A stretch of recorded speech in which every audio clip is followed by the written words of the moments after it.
Good evening, everyone. If we could stand for the pledge. I pledge allegiance to the flag of the United States of America and to the republic for which it stands, one nation, under God, indivisible, with liberty and justice for all. Thank you. Welcome to the Thursday night, May 15th Town Board meeting at the Town of Southeast. Please take notice to the two exits behind you. There's one behind us to our right. Please turn off all electronic devices. Kathy, can we get a roll call? Yes. Councilman Cypress? Councilman Larka? Here. Councilwoman Lewis? Here. Councilman Mazzata? Here. Supervisor Durante? Here. Thanks, Kathy. I'd like to make a motion to come out of executive session with no action taken. Second.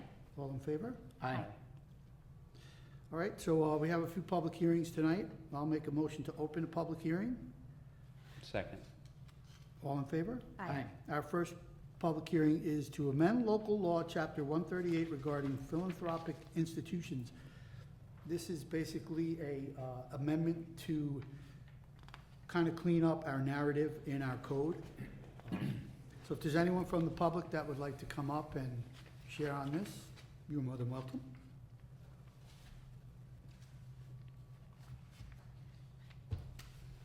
Anyone for the town board? No. Nope. All right, I'll make a motion to close the meeting with a 5-day written comment period. Second. All in favor? Aye.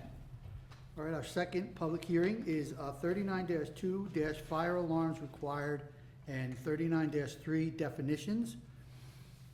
This is basically, we're, again, correcting our narrative in our code. We are just trying to get things. It's pretty technical, it's just a little- technical correction of Yeah. a name of a code that we have to follow.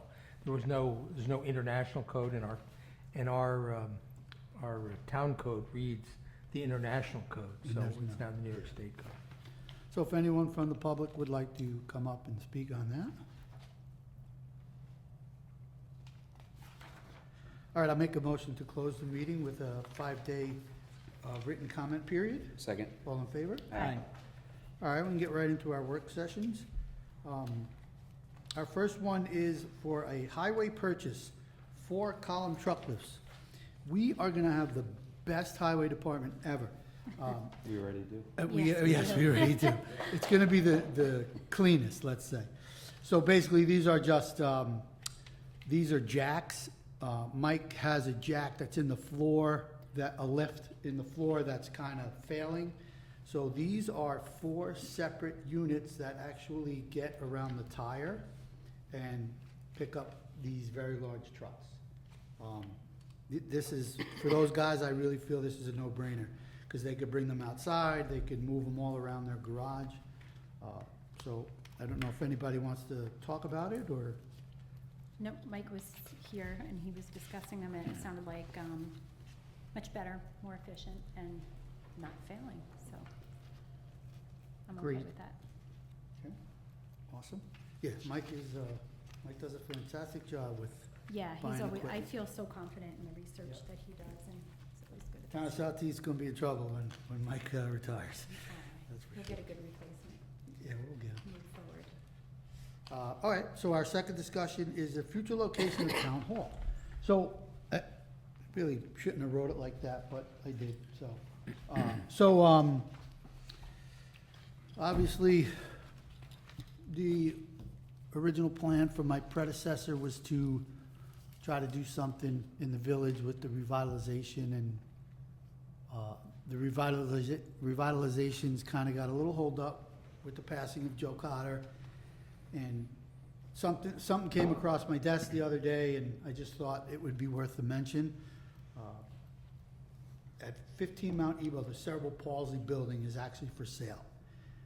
This building is in dire need of a pretty big facelift if we plan on staying here. So I went and looked at the building. It's a beautiful building. I am not a realtor. I am not a banker. I think it's definitely something we should look at. I know you guys have your thoughts and opinions, so I'd love to hear them. I think mine's pretty superficial. I think the cost of the building is pretty high, right? We would not be utilizing, God bless, we would not be utilizing a whole lot of the building, and then we'd be reliant on renting the space. I'm not a commercial realtor, but I know a little bit about it. I think the prospect for commercial real estate is dwindling, and I don't know that I would want to rely on revenue from renting the building. That I is think- definitely one of my. Yeah, I think it's a big Concerns. concern. I think it's a nice building. I just think we have to look at the financials really, really closely. Yeah, I think even Will had suggested talking to someone to get a better idea. But I know that you know a lot of this commercial end of Me? these, well, like, you know, I mean, with the Well, numbers and stuff, you kind of, you know way better than I do.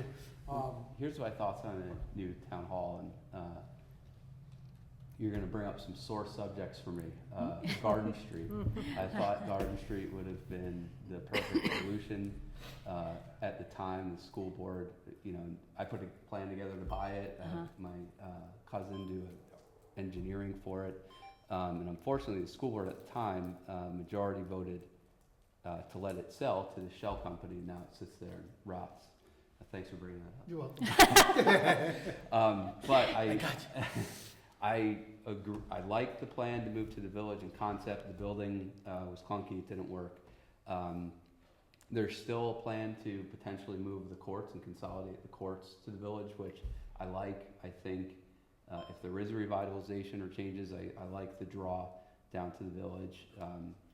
There's a quote from the Brewster plan. It's like every entity, NYSEG and then post office, turned their back on the village, and they took the heart out of it. So I would love to see stuff go back there. This building, it's a cool building. It's nice. It's a good idea, but it's 58,000 square feet more than what we have today. I know UCP maybe has interest in renting it back, but, and I don't know this, so it's just a rumor, but I don't think their financials are very good, which is, they're selling all their properties from what I understand in town. Yeah, that's definitely, that was brought to my attention, and that was one of my questions, is like, what happens if they don't pay their, you know, Yeah. their And there's- share? Yeah, and then you go after them. The other thing that you and I have talked about this, we visited the building, Eric and I visited the building before you came on, was OTB. That could have been cool. You know, all of these options have their quirks and downsides. It was in contract to sell. You may know more than this, but I understand they found some buried oil tanks, and that's an environmental issue, so that's not an option. Yeah, this seems like a lot for us to bite off. You know, if you wanted to pursue it more and come up with some numbers and recommendation, but I just do a swag in my head, and I don't think we have the threshold for that. And one of the things I put in the email was one of the biggest challenges with anything we do to this magnitude is bonding. In order to take a bond out, number one, I think you got to pay like $30,000 just to get to a place to put a bond out there. But then you have to do public referendum, and the public has to vote on it. And the public voted down a rec center, and that was a long, long time ago, but I don't know that I would feel comfortable going to the public and saying, hey, we want to take out this big mortgage to pay for this building with risk associated to it, and I don't know that it's going to provide more for them. When we talked about OTB, we were thinking maybe there could be a space for like community center or something where Jared could do things in the old barn side. And I haven't gone to this building, but those are my concerns. And then also build out and just the utilities, because it's so big. Yeah. But it, you know, if you want to look into it more, I'm happy to explore it. Yeah, what I'll do is I'll definitely look into it, get a little better focus on some of the numbers and some of the possibilities. But I will tell you this, Lori Bell has been a big help with, you know, kind of showing me the property and talking to me about things that were thought of in the past and things like that. And I know I've said it 32 times, but this is a big piece of land. And I think we could really do other things than just town hall and, you know, however we do the other floors. There could be room for a dog park. There could be something out front where they have now that little playground area, you know, that maybe possibly we could have something, some sort of playground thing where moms can bring their little kids and, you know, kind of make it more of a central thing for Southeast, you know, but I know that it does come down to the numbers, and I'll look at all that, and, you know, I'll present that to you guys at some point, and you could tell me then that I'm out of my mind. No, I think, you know, I think with a project like this, and, you know, we know what's coming down the pike, I think it's important that we keep an open dialogue and not shut anything down and just kind of talk it out like this. I think Okay. to have ideas outside the box is always a positive, Yeah. so. Alex, you have anything? You know, I think it's prudent to explore the opportunities as they come along, but we can't feel as if this is our best shot and rush, right? So examine them, and there's nothing wrong with that. I would say that we just have to always know what our core mission is as government, and that's our focus, and that's our baseline for what we need from a space need. And we have to be careful about maybe expanding beyond that, because that's not our core business. Yeah. So let's, you know, always keep that in the forefront of our minds, and then I think we'll end up in the spot we need to be. What are you, I don't know if I've even mentioned this, but what are your thoughts about this building and improving it to the point where it would, you know, we can house everybody up here? This building? Yes. So Will will know more about this than me, but when Tony was here, he showed me a plan, and I guess at some point there was a plan to square off the building. So from Ron's In office the back, to your yeah, office, where the just grass is. square that out, and there was a plan for an addition. And if we were to consolidate our court with the village court down in the village, that would free up this space, the office space, and then give Ron more space. Which, you know, everyone should know, we have one Main Street is in contract to sell, which is something we need to talk about. But you can theoretically possibly move all that up here. And I think that would be minimal cost. Yeah, Yeah, to fix this building to what we would need would be way cheaper than any new building or any new construction. Yeah, and if the, Mike can attest to this, but having one Main Street and 1360 separate, the building department and the clerks, it's Okay. so inefficient. yeah, So if we could find a solution for that, I'm all for it. The only thing about squaring a building off there, because I could hear Lori Bell saying it in her head, the septic is back there. So that would have to be moved, or we just couldn't do it, type of thing. But like you said, if we were able to get the court down into the village with the village, you know, these offices back here could easily house Mike and his crew. You know, and then just a little bit, nice little facelift, this building. Yeah, we'd have to, from a financial standpoint, that might be our best option, but, and to Lori's point with the septic, it may need to be moved anyway, it may need to be expanded with Yeah, the footprint changing, I don't know. We drain that thing a lot, more than we should. So it should have may to. need to be managed anyway, Yeah. so that might not be the end of the world. And, you know, and there's like a couple of windows here. Yeah, I think you also have to keep in mind, though, that, you're talking about the septic system. The dirt area parking lot is not ours. Oh, it's not ours. No, that's the city of New York, and they would never let us put a septic system back there. Hmm. So there's really not a lot of room to put a new septic system. Is there an agreement for that dirt spot, or they just I let think us- there's, I don't know whether it's a gentle person's agreement, or do we No, actually have a? I believe there's we have a lease with them or that a we pay. license? They don't give us, We they give pay, us licenses, they don't give us leases. Right. Yeah.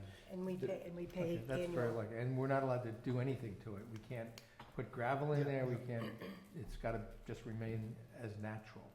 Well, and then that does speak to the parking as well, you know, Right. nothing is guaranteed with that, so we Correct. I may mean, not they be could able to accommodate. that would like the parking is horrible, like getting the courts out of here, I think, Would help Yeah. enough, you think? I think that's the only time we have parking. Yeah, I mean, That's 'cause the only time. there's a hundred, there were 100 cases tonight, and the lot's crazy, you know? And with, No, but I mean, that's with utilizing that. What if we lose that? Then we're limited again. Oh, yeah, to have court here then would be Well, that- No, I'm even a nightmare. thinking in general. I think anything you did on this site, if you're gonna continue here and to develop this as a town hall, it would require that the courts be Move. relocated somewhere else. Yeah. I mean, even if, you know, not that this is a good plan or a recommendation, but if conceivably the courts could go up to, and we could be tenants, At my place, which we yeah. would be tenants if we followed through with the Village of Brewster. Yeah. There's plenty of space up there that could be developed into a pretty nice court structure, and they have far more parking up there than we have here. Mhm. and to the point, the consolidation plan to move the courts to the village was only viable because of the parking garage. Right. And if there's no parking garage, It's a tough- you can't, you Yeah. wouldn't be able, there's no And parking there. being someone that works in the courts regularly, I don't like the smell down there. Oh. And I know that you could care less. Don't commit crimes, I mean, you don't have to You don't smell wanna- it. I'm not committing crimes, and I'm gonna have to smell that Well, stuff. Um, It seems it's always out of whack, that plant. Yeah. Always. Well, the good thing is, oh, go ahead. No, no, sir. No, you. Mine is just a statement, yours is probably. I was gonna say, for the septic, you know, I just had to put something in my septic, replace my tank, and my fields could be not as big, and Oh, there's okay. new solutions out there with aeration and stuff that Yeah, aren't it's that not like expensive, we're so- washing clothes or anything, it's, you know, just a sink and a couple of toilets. And this would be a good opportunity to tell everyone, the whole board did this, that we applied for grants for a park, Sunset Ridge. Mhm. So, you know, if people are watching this and thinking, hey, we're looking to spend all this money on town hall and not make other improvements, we're looking to do a really beautiful park up there. Well, with the grants we just got for Mike's building and the vacuum truck, I think, I'm not trying to toot my horn, but since I've been here, we've got probably almost $750,000 in grants already. It's more than that too, right, because of the ARPA. The ones that are Yeah. coming, yeah. So, Yeah. yeah, I mean, it will be, I mean, for that vacuum truck, we got over $450,000. That's a $600,000 vehicle.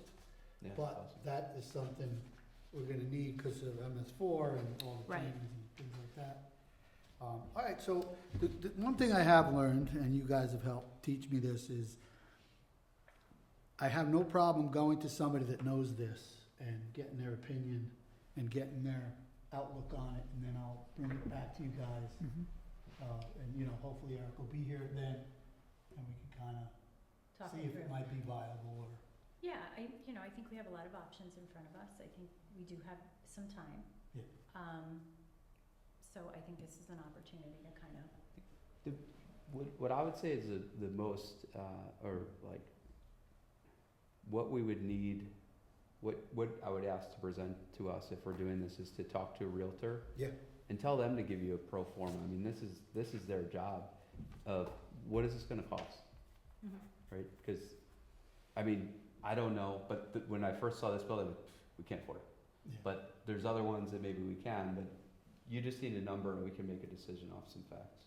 and what is the prospect for commercial real estate? You know, Is it you need to fading? look at Is that. it Is it growing? fading? We're in a suburban town. You have to look around at what's available and how long it takes to rent something. So, I'll tell you what, our planning board is very busy. There's a lot of yeah, people no, knocking on our door listen, there's a here lot to do going on in stuff. our town. Well, or maybe Lori can signal from the audience, if a municipality, let me know if I have this right, if a municipality rents from a privately owned business, a triple net lease, we have to pay property tax. The other way around, if a municipality owns a building and is subletting it, does the tenant have to pay property tax on the portion of the building they own? Because, They do, Two okay. taxes. yeah, I think that It would, you would have to have a tax exempt organization renting from the town is tax exempt for nobody to pay taxes. Okay, so triple net on a municipally owned tax exempt entity, somebody rents it, has to pay property tax. But the other side of the coin is if we, as a tax exempt municipality, were renting from a tax exempt Hudson Valley Cerebral Palsy, there's no triple net, it's only double net. You'd be paying your common Oh. charges. Hmm. There's no real estate tax. Interesting. And I actually think it might have been Will. One of the other thoughts was if we were to get the building and the other 2 floors, we look to lease. And right now, these cerebral palsy's on 2 floors. We jam them up on 1 floor, and then that second floor, we can look for a separate tenant. And it's got some medical assets There's to a it. clinic there. Yeah, There's it's actually not, it's not even, it's affiliated but not legally affiliated with Hudson Valley Cerebral Palsy.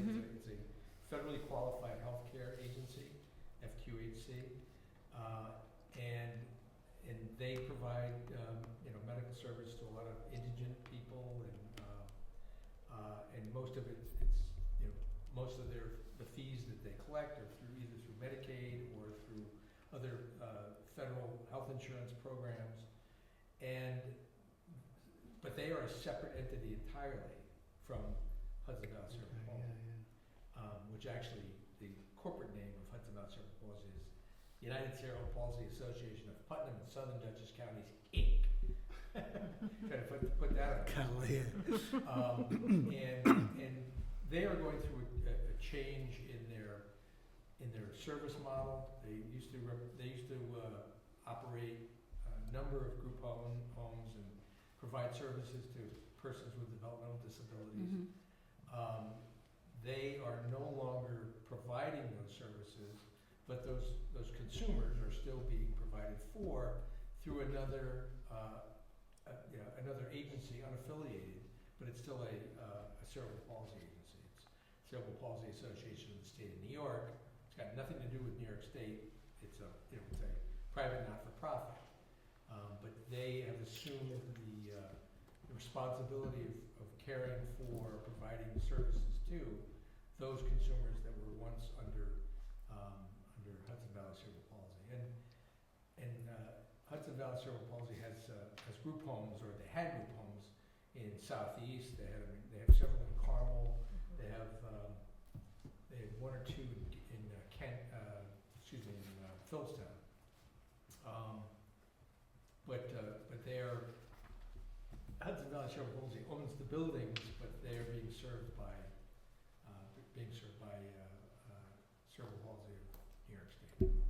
so I don't remember exactly because he took us to every floor. Was the second floor their main spot or the third floor?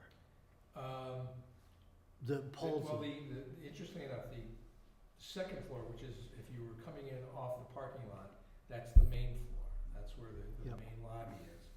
And the really 2 occupants of that floor are the that preschool clinic. Yeah, and the clinic. yes, behind the Now, counter. all the administrative offices of Hudson Valley Cerebral Palsy are on the 3rd floor, and because they're, what they do now is so reduced, the amount of space that they occupy on the 3rd floor is very little. Yeah, Now, on the bottom floor, it was mostly vacant except for the, their junk pile? well, they got a lot of stuff Yeah. they've collected over the years. But there's a couple of rooms, one could be conceivably a theater. It's that large. Yeah. It's got big ceilings and all that other stuff. But their property maintenance crew is located there. And all their physical plant is on the basement floor. But there's a significant amount of untouched space because they used to provide what they call rehabilitation services to people with disabilities, and now that's being provided somewhere in Dutchess County. Well, and have you ever heard of a town being a landlord? Off the top of my head, and I'm not even sure that this is the way it worked out, but in Wappingers, they built a town hall, and then adjacent to it, they built another building which is a state police barracks. And I think the town owns the state police barracks and the state police rent it. Mhm. So that would technically be a landlord. I'm not 100% positive that, I spent a lot of time up there when I was working on a project in Wappingers, and I asked a few questions, and that seemed to be what the arrangement was up there. But I can't say that I can, point to any local, Mhm. municipality in Putnam County that acts as a landlord. But That'd be my biggest concern. I don't think we If we wanna get could, in the yeah. landlord Yeah, business. yeah. I don't think- Okay. I would wanna get in the landlord business personally. All right, good. I'll do some stuff and I'll get back to you. Okay. Okay, so our next discussion is, Mike, I didn't think your day would be long enough, so I made you wait to the end. Mike Levine from our building department's gonna give us an update on what's going on, so if you would come on up.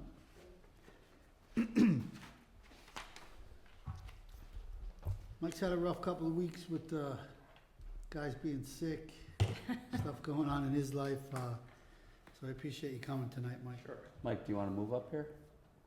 1360? Put the building department up here? Well, I just heard you say that One Main is in contract. Oh, it's been in you contract. just heard that for the first time? No, I mean, I knew that it was planned to be part of this rehabilitation down in the village, but then when that kind of So was shut down, we're still in contract, 1 Main Street and 67 Main Street are still in contract. With Maybe not a iPark, binding contract anymore, but that's something for us to figure out, but we. I mean, those buildings have a certain value, but they're not great office buildings. Yeah. All right, I derailed the conversation, I was just joking. He was looking for an honest answer, though. Yeah, fair. Well, good evening, and thanks for the opportunity to come in tonight. I just put together some basic notes for the public regarding the department, and then I thought we could have some dialogue with whatever questions you had. Building department provides administration and enforcement of a wide range of town regulations in addition to the New York State building codes. Current staff includes 3 clerks, a zoning enforcement officer, fire inspector, an assistant building inspector, and a building inspector. We do have a parking enforcement officer, although he was in a pretty serious car accident a few weeks back, and I'm not sure what Peter Carey's future looks like based on his rehabilitation. I certainly wish him the best. Our department performs a wide range of work covering 20 different chapters in the town code. So if anybody needs to get to sleep one night and wants to go chapter by chapter, Chapter 7. you're going to see a lot of areas that we need to be involved in, and it's pretty interesting over time. You come across codes that have an impact on certain properties, and it's interesting. As a department, we recognize that our work focuses on regulating the construction and use of land, buildings, and structures within the community. The work we do helps provide for public safety, promotes the health and welfare of those living and working in the town. Permit applications are available at our offices at One Main and also available at the town website. Our staff is available to assist with questions on the permitting applications and process. Checklists are also available, and some of those checklists are incorporated into the specific applications. For permits where Department of Health approval is required, a land disturbance of greater than 5,000 square feet will occur, or work will be performed in a wetland or wetland buffer. Building permits cannot be issued until these approvals are in place. So it does happen where applicants come in ready to go, and they find out that they have to go down to see Bruce Bridges, submit an MS4 application, and it's gonna delay the project. I urge applicants to satisfy those requirements well in advance of submitting their building permit application. As all of you folks know, I'm sure, under Putnam County law, home improvement, plumbing, electrical, and mechanical work must be performed by Putnam County licensed contractors.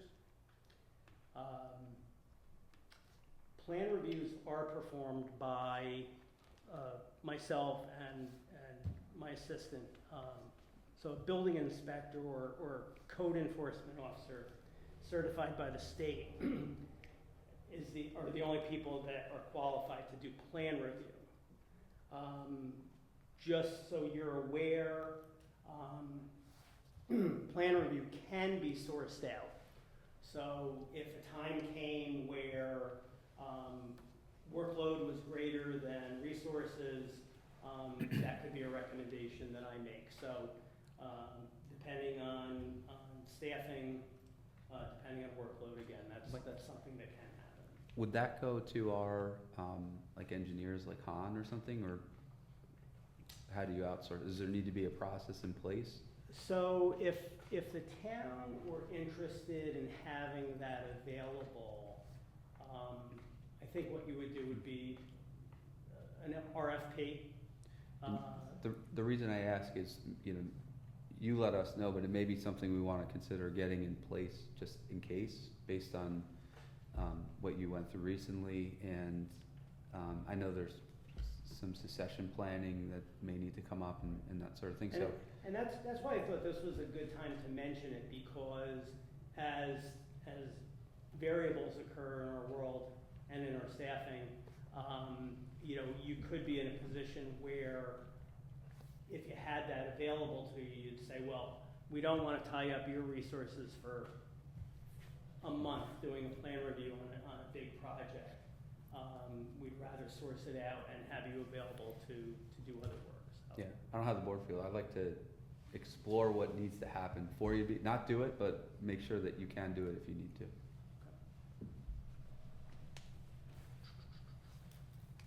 Upon issuance of permits, applicants are provided with instructions on where to post the permit and how to arrange for inspections. Just for a little background, it is amazing to me how many people do not call for the inspections that are part of their permit, get to a point where permits expire and they haven't satisfied those requirements, and then they're in a situation where they've got to renew and then backtrack a little bit. So I had a woman call me today. Her deck permit had expired. She wanted to close it out, and it was old. And I was like, The permit was old? yeah, it's an old project. So I said, well, we could reissue a permit, come out, do an inspection, and determine what it is that needs to be done to finish it. Or we could wait a couple more years and you're just gonna be ready for a new deck. So of course, we want her to be in compliance with the law. So we're gonna go out, we'll do an inspection, determine what condition the structure is in and what needs to be done to. Do you get a common, since that seems to be a common theme, right? People let these things expire Yeah. and it's hinging on you coming out to inspect? And what are they waiting for? When the permit expires, she wants to close it out, so. Oh, they're just negligent. It's not that. So just nobody's been able to inspect the project? Is that what you're saying? So like in this case, we went out, we did a footing inspection, Okay, we did a framing inspection, but they weren't ready for their final because they had some railings and stuff that needed to be completed. right. And then they just dropped the ball on it. So just no final inspection where a CO would be? Did they finish the deck? She indicated to me she had a little bit of work yet to do. Oh. So what I said was, since this dates back a ways, let's go out, you know, renew the permit. We'll take a hard look at what's there and what needs to be done, so that we're on the same page. So, but, I'm just curious why, if there was a common theme as to why people don't just complete it, you know? you know, I do hear, I've gotten feedback on that in the past, and a lot of people are afraid of Lori Bell. I thought you were gonna say Peter. Yeah, it's a bell. They think that once they get the CO, their taxes are gonna go up Yeah. markedly. Yep. And it's not the case. I mean, the assessor is gonna base her value based on what she believes is there. And if Right. 98% of a deck is there, it's gonna increase the values. Yeah, but I think it has less of an impact than people probably imagine, right? You know, that. Right, and that's what I always tell them. Yeah. So, Mike, that brings me to a thought, this might be a good time to ask, because, you know, I think I mentioned it to Kathy on occasion. I feel like it's very hard to get stuff out there. So like somebody moves into Southeast from the Bronx. They don't know what steps need to be taken to do stuff.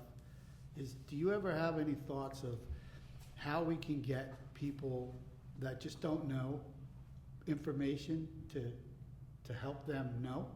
You know what I'm saying? you know, what I always say to people is, we're here, use us as a resource. If you have any questions, contact us. You know, a lot of times, you know, we'll find out somebody's doing work without a building permit, and they're like, well, we didn't think we needed a building permit. We checked with our neighbors, you know, in a different, Who also in a didn't different think. town. And I said, well, we have a website, you know, here's the web address. Contact the building department if you have questions, and we will give you a valid answer. Am I crazy, Will, besides this question? Is there any sort of recourse to reach out to realtors that when they come to sell something in Southeast, they can notify the prospective buyers or the buyer? Like an Actually, information that's packet? when it's actually picked up a lot of times, is when the search is done, and we indicate that there's open permits on a property. On a deck or some shed. Like, I think what you're saying is you almost want, like, when people move here or something, to say, hey, there's building codes here. Right. But, I actually do that. Oh. Not saying that it's building codes, but you're like frequently asked questions and things like that. We actually I have a welcome packet for new residents. Lori gives them to me, and we mail them out, a whole packet with all information about the town. So when any home that's purchased? Correct. Yep, Okay, and it so has they the whole know. thing, and it says you need a permit for this, you need a permit for that, everything. It talks about rental registration. So to answer your Yep. question, you're not crazy. it's done. It's already being done.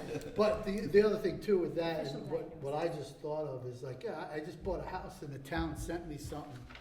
No, that, No. actually, I've gotten feedback from Yeah, residents all saying, right. thank you so much, Oh, there's so okay. much in here. Yeah, Okay, so they know. I can also tell you that the better realtors, even before they take a listing, will come review the file, Mhm. see what's Foils. open, and they'll make their client get that stuff brought up to date and closed out before they'll put the house on the market. Because they don't wanna have a sale happen and then not be able to sell it Yeah. because there's violations. Not everyone's a good realtor, Mike. Well, that's true. So, we only let the good ones in the building. Sorry. Building inspections are performed for new construction, alterations, and repairs, and must be performed by a building inspector or certified code enforcement officer. So, a lot of times, I've heard different people called a code enforcement officer. Code enforcement officer is a certification from New York State, so you have to go through certain training, you have to do certain annual retraining to have that certification. So in this town, we have myself as building inspector and Joe Hernandez as assistant building inspector that are capable of performing those inspections. Mike, can I ask you a question? We changed the fee schedule or fines to include no-shows for inspections. Right. Has that helped? Are you charging those? Has it helped at all? I do believe we have charged a couple of them. Hasn't been very long. Yeah. You know, just to kind of say, you know, this is not what you want to be doing.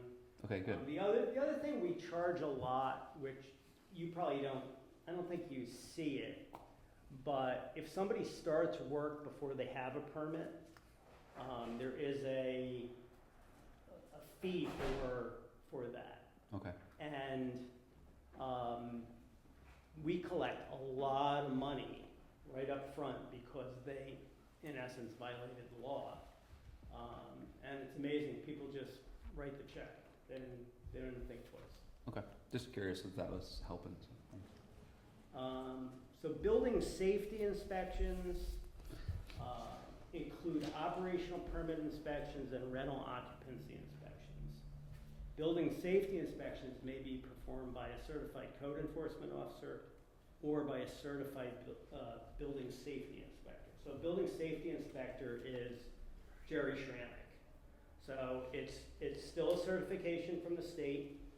It's less training, less annual hours, and that individual can't inspect new work, can't inspect alterations, can't inspect repairs, but they can go into a building and perform fire inspections, inspections of that nature. Calendar year 2024, we did over 2,000 inspections for the year. So over the course of the year, you know, we're out there, we're in buildings, and it's important. That's a couple a day, huh, Mike? Yeah, a couple. A lot of re-inspections too, because people don't always pass on the first try. Oh, okay. That is included in that tally. Property maintenance and zoning enforcement. Building department enforces provisions of the town and state, New York State property maintenance and zoning legislation. On an annual basis, we respond to hundreds of complaints and issue hundreds of violations for properties that are not in compliance with regulations. Most violations are addressed by the property owners and brought into compliance, which is a good thing. Where properties remain in violation, court appearance tickets are issued and the court process is utilized to facilitate the issue. Where appropriate, multiple tickets are issued against the property. And we did have a recent meeting with Nick and Will where we discussed doing a monthly review of open violations, which we kicked off this month. And I emphasized to my staff that where we have people that are, you know, continually, avoiding compliance, to reissue tickets so that we have more leverage when we're in court. These enforcement efforts are performed by our zoning enforcement officer as well as building inspectors and the fire inspector. Calendar year 2024, over 600 notices of violation were issued. So compliance, boy, it would be a lot easier world if people would comply with their plans, comply with their site plans, take care of their property. But it doesn't appear to be the way things are today. So, you know, we talk about succession plans, but, you know, the future of the way of the world is that it's going to be important to have, you know, knowledgeable and skilled people in those roles. So I know in the past a lot, it was looked at as kind of a lesser position and, you know, let's find somebody to do it. That's not a good way to go. We're very fortunate to have that gentleman back there, sitting in the back here, Bell, who started with us a couple years ago, and he had a tremendous amount of experience in real estate, and he had a tremendous amount of skill, and he's putting it to work for us, which is really great. He can be a little aggressive at times, but we do try to rein that in. And you know, one of the things with zoning enforcement is, and I try to explain to my staff is, you know, it's a very deliberate act when you tell somebody they're in violation of a law, and you have to make sure that you have the justification for doing so, and that when you put the notice out there, the language that's used and the codes that are used are accurate for the allegation. So, And I would presume there are many people who don't know, you know, that initial violation when they're notified. Some people truly don't know. And you're absolutely right. I know that you're good about giving that grace and, you know, Yeah. an opportunity to comply. The best thing people can do, and that's a great remark. We do catch people off guard often enough, and if they respond, a lot of times they're in my office the day they receive the notice or the next day, and they're like, "We got this. We don't understand." And you know, that's where, you know, educating them, letting them know why they're in violation, and then explaining to them that even though there's a fine, a potential fine at the bottom of the notice, that's there for their information too. We start the process by asking them for compliance, and like I said, a lot of people do comply with the violations. So. Like, I'll just say that the last year or two, and especially since Peter's been on, it's been great, especially on the weekends, to be able to have a resident call you, there be an issue, reach out, have someone there and take care of it. It's been awesome, so thank you, and thank you to Peter. You're welcome. A lot of things happen on the weekends that don't happen Monday through Friday. Weekends catch a lot of things. So in addition to permitting, inspections, enforcement efforts, we actively work in the administration and enforcement of the zoning code. That actually is a lot of my time is spent in that process.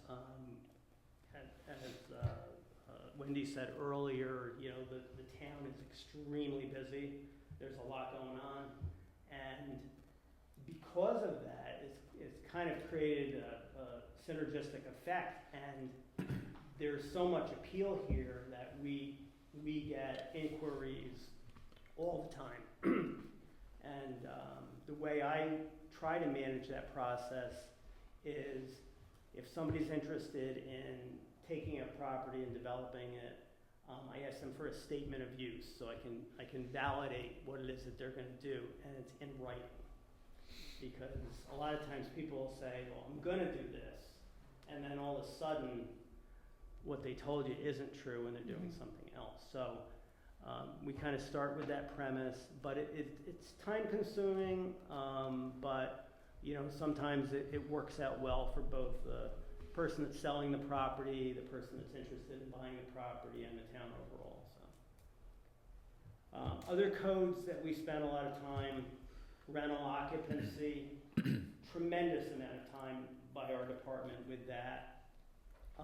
And I think overall it works pretty well. You know, it has some drawbacks and some shortcomings, but I know we're looking at adopting a revised code, which we chatted about a little bit earlier today in a staff meeting. And the final rendition that I reviewed this morning looked like all of the required edits were made, and it was kind of put into a better order. Stormwater management, erosion and sediment control code.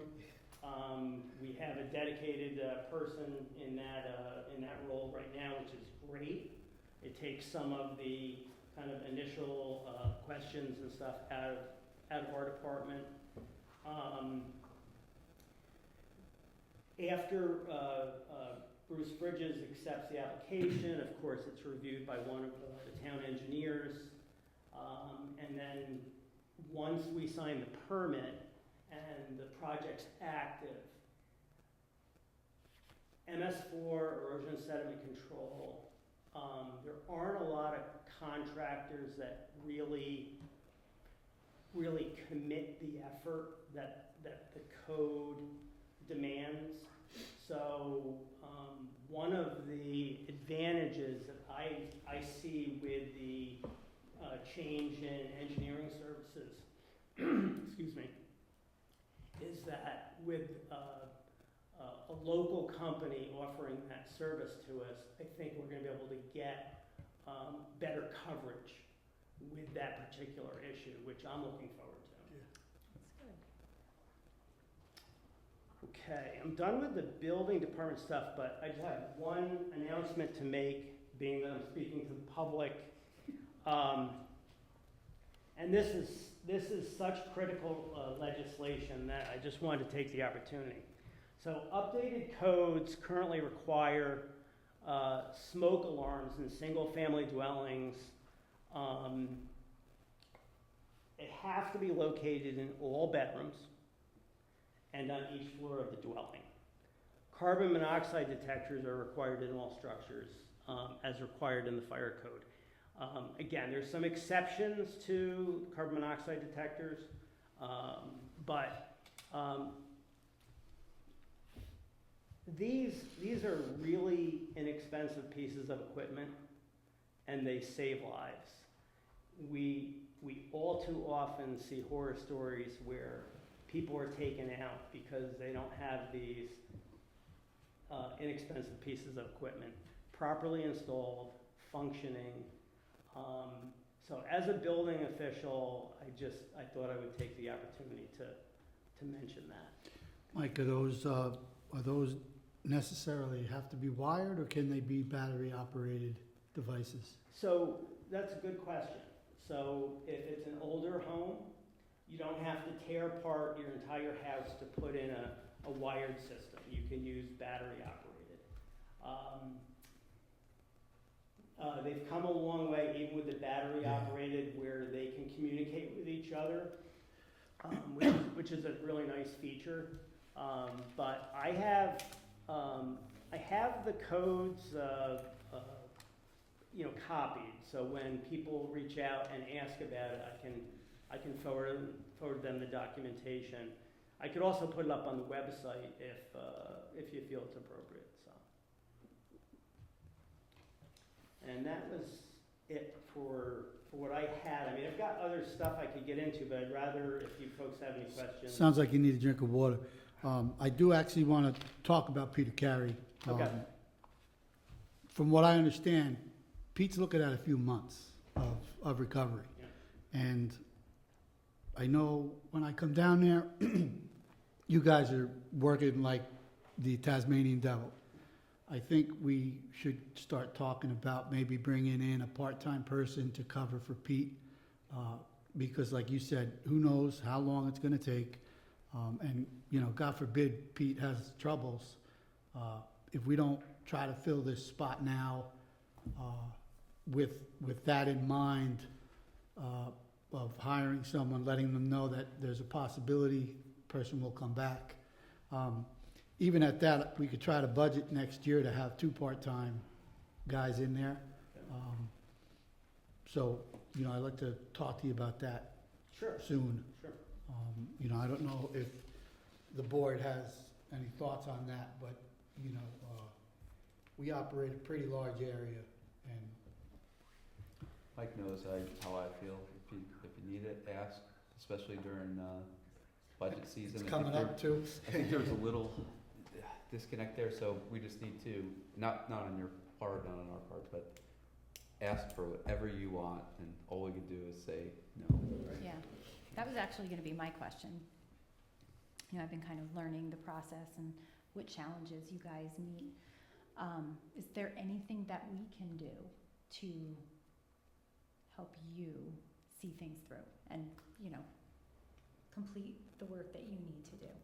Think about it and, you know, put it out there. What can we do? Email us. Okay. Yeah. Tests, Yeah. right? I think- That's something that's looming is tests for me. I don't know What's if that? we need to order them, the tests for positions. Oh, If we're okay. gonna grow, you have to hire off a list. And, Yeah. if we need to order them, whatever you think. Yeah. And- Mull it over. I'm sure you have things on. I always Yeah, have a wish list. I can put together, some thoughts and I'll send it to all of you on paper.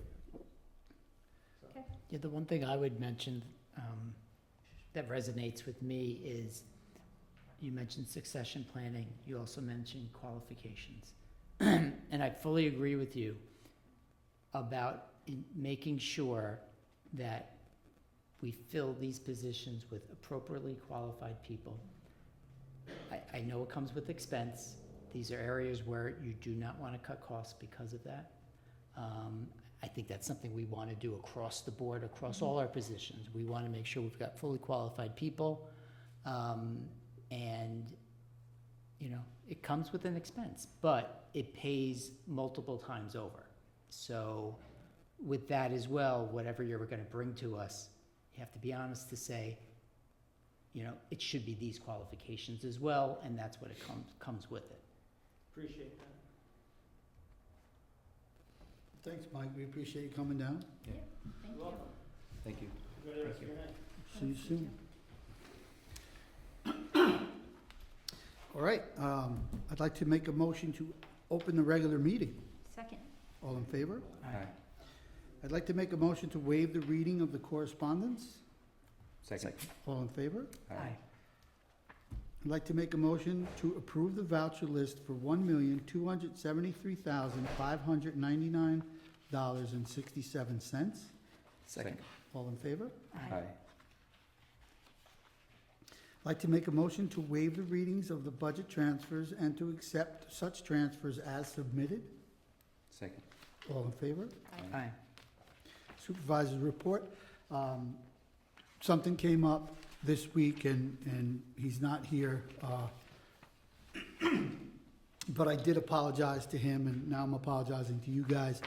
There was a transfer on our budget transfers this month for $41,000 for insurance. So it's publicly known, Michael Burdick purchased a couple of vehicles that were pretty expensive, so the insurance was what we weren't planning on.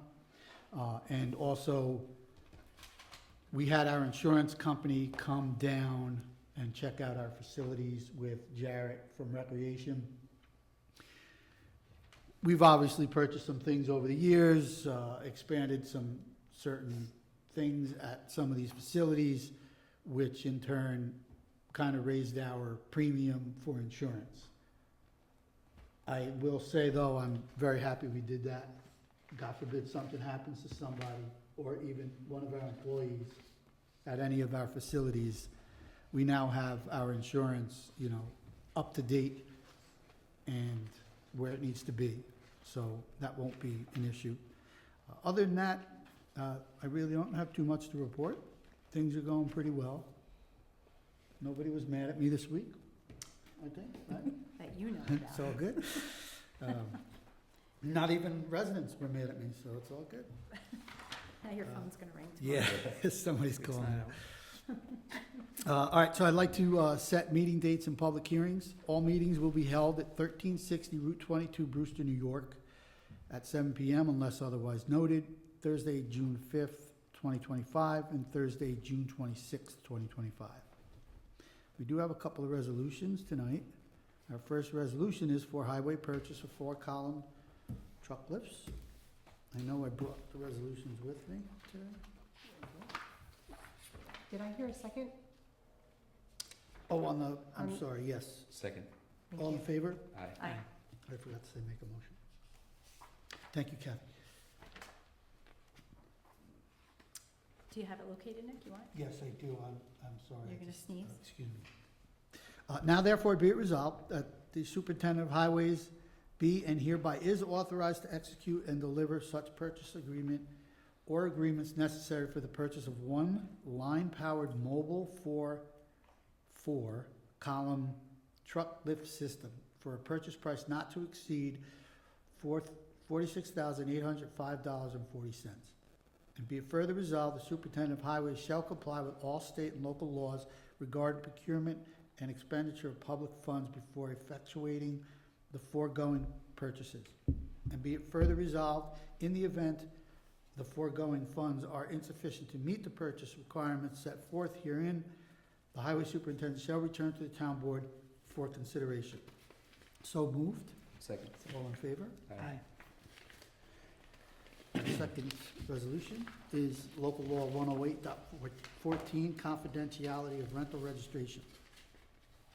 Now therefore be it resolved, the town board of the town of Southeast hereby adopts local law number 3 of 2025 pursuant to the municipal home rule law to amend chapter 108, section 108-4, to remove the requirement that a rental registration application be required to disclose the names of intended tenants or occupants, and to repeal and reserve section 108-15 of the codes as the same exempts rental registration application for disclosure under the Freedom of Information provisions of New York State executive law. And be it further resolved that the town clerk be and hereby is authorized and directed to enter said local law in the minutes of this meeting and in the code book of the town of Southeast, and give due notice of the adoption of said local law by filing such with the Secretary of State of New York within the time required by law. So moved. Second. All in favor? Aye. Hey, Nick, before you start the next one. Yep. There's just a typo on the final town clerk line. Oh, that one I just read? No, the next one, Oh, the okay. final one. Yeah. It's okay, forgiven. And there's only one Larka here. There's not Larkas. Oh, yeah. Although it feels like more than one so Yeah. often. One's enough. Larkins. Just the final clerk line. I got it. Maybe your. Yeah, she's got it. I have it. Okay, all right, cool, thank you. Thanks, Wendy. All right, so our last resolution is an IMA with the County of Putnam, and all other Putnam County municipalities. Now therefore be it resolved that the town supervisor is hereby authorized to sign an intermunicipal agreement, IMA, with Putnam County and the several municipalities within Putnam County to accept and provide shared municipal services where appropriate among the county and the several municipalities within Putnam County.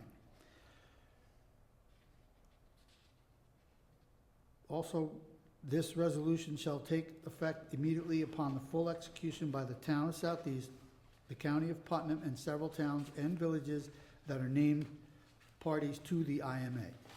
So moved. Second. All in favor? Aye. Sorry, I got a little loopy there. Okay, so is there any new business this evening that we might not have touched on yet? I don't think so. I don't have anything.